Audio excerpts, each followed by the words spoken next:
Mistério em Veneza é talvez um dos meus filmes preferidos da trilogia. Estou aqui um bocado em dúvida se será este, se será o primeiro do Crime no Expresso do Oriente.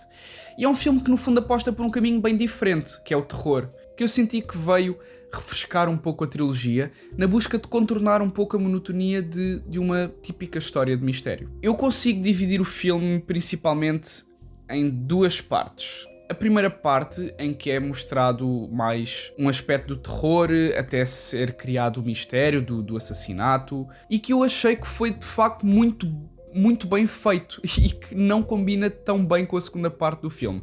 Indo primeiro à primeira parte, é onde apostaram mais no terror. Foi muito tensa e de um terror que eu arrisco a dizer que se vê muito pouco ultimamente nos filmes que têm sido lançados ultimamente. Embora com alguns jumpscares, embora tenham usado alguns jumpscares, eu senti que não foi esse o foco do filme. O filme conseguiu mesmo assustar, conseguiu criar aquela cortar a respiração apenas através dos ambientes e das atmosferas que eram criadas, com um grande destaque para a cena da sessão espírita. Essa para mim foi talvez uma das melhores cenas do filme, se não a melhor cena do filme, porque foi mesmo assustadora. Eu senti que estava dentro dessa cena e, claro, derivado naturalmente do som e com a ajuda claramente da realização, que consegue criar mesmo uma cena credível, assustadora e tensa. A atuação também muito boa nessa cena, o que ajuda a tirar algumas reações importantes das personagens, que podem mais tarde até se calhar ajudar na dedução do twist, e da montagem também acho que foi boa nessa cena em específico.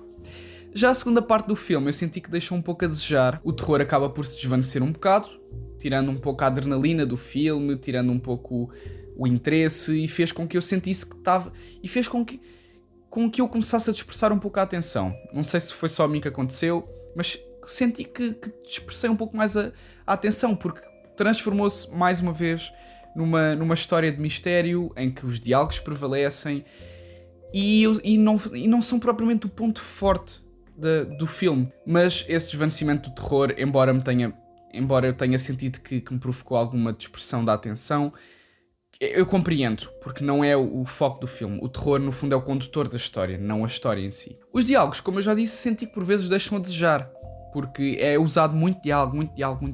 O filme é todo, pelo menos a segunda parte do filme é toda muito diálogo, e eu acho que não além da velocidade a que são expressas, além da velocidade a que as personagens falam, que para nós, portugueses, que tentamos acompanhar as legendas, não é tão fácil de compreender o diálogo como, por exemplo, alguém que esteja simplesmente a ouvir.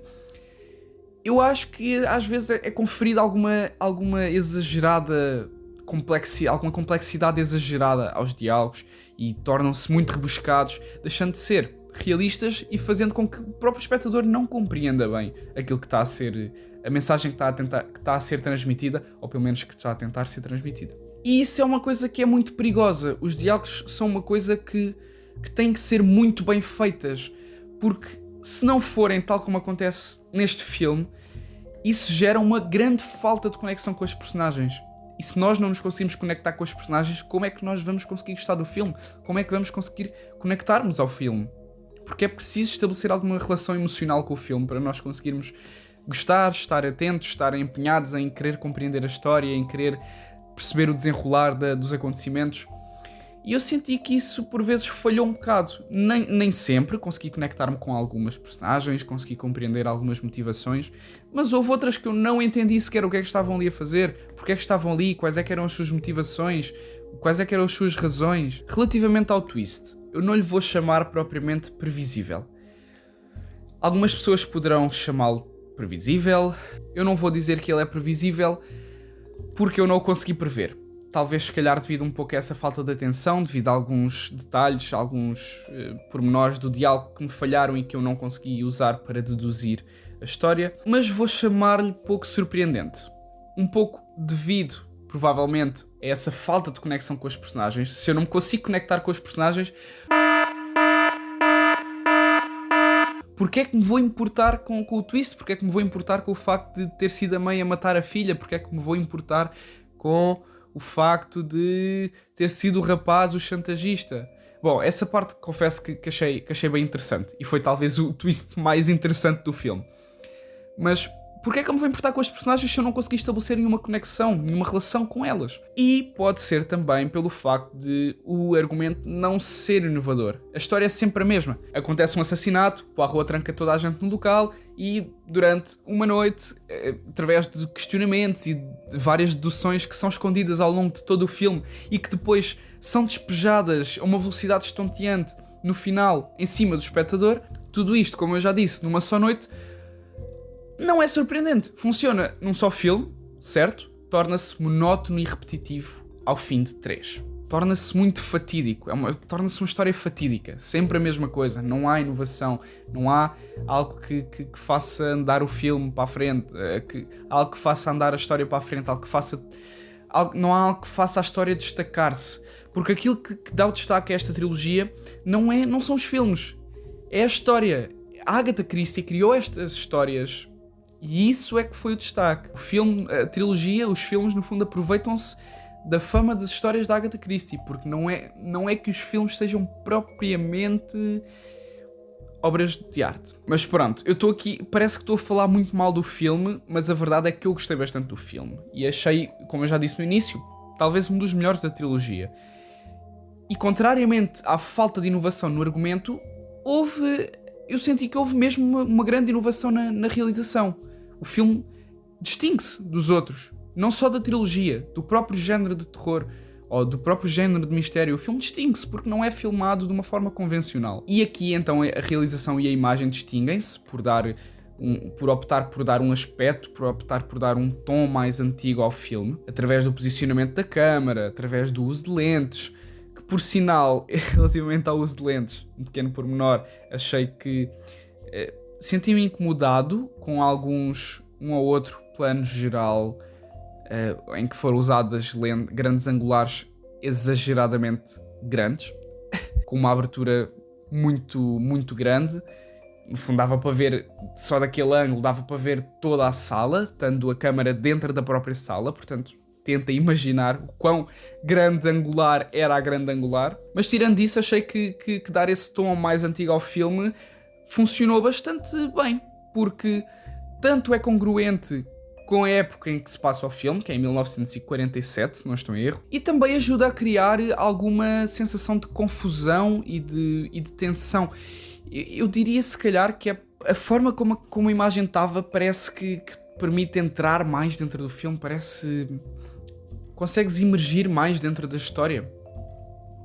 Parece que consegues sentir mais aquilo que está a acontecer. E essa sensação de terror e de confusão ajuda a criar aquele mistério que o filme precisa. O uso também de planos oblíquos, quando a câmera está mais inclinada, isso dá uma maior sensação de confusão também. E já que o filme não consegue criar essa tensão que é preciso de forma tão boa através do argumento, então que cria através da realização. Por fim, houve algo também que eu não gostei muito, que foi a montagem. Eu senti que a montagem perdeu muitos timings, senti que em alguns momentos o timing dos cortes comprometeu bastante a narrativa e tornou a cena muito segmentada, como é por exemplo o caso de uma cena específica mais no início do filme, em que um pássaro, uma caturra, faz um ruído, faz um barulho e o Poirot reage olhando para o animal, mas o corte entre essas duas cenas não é feito no timing certo, então isso torna a cena segmentada e falsifica muito a reação dele. Isso é um exemplo de quando a montagem não funcionou para mim, mas ao longo do filme foram vários os momentos em que a montagem não funcionou tão bem. Overall, eu gostei do filme. Eu gostei muito do filme, consegui divertir-me a ver o filme, apesar de todas estas peripécias. Uma delas bastante grave, que foram os diálogos, que foi eu não conseguir acompanhar os diálogos e ligar mais personagens, mas ainda assim eu consegui desfrutar do filme.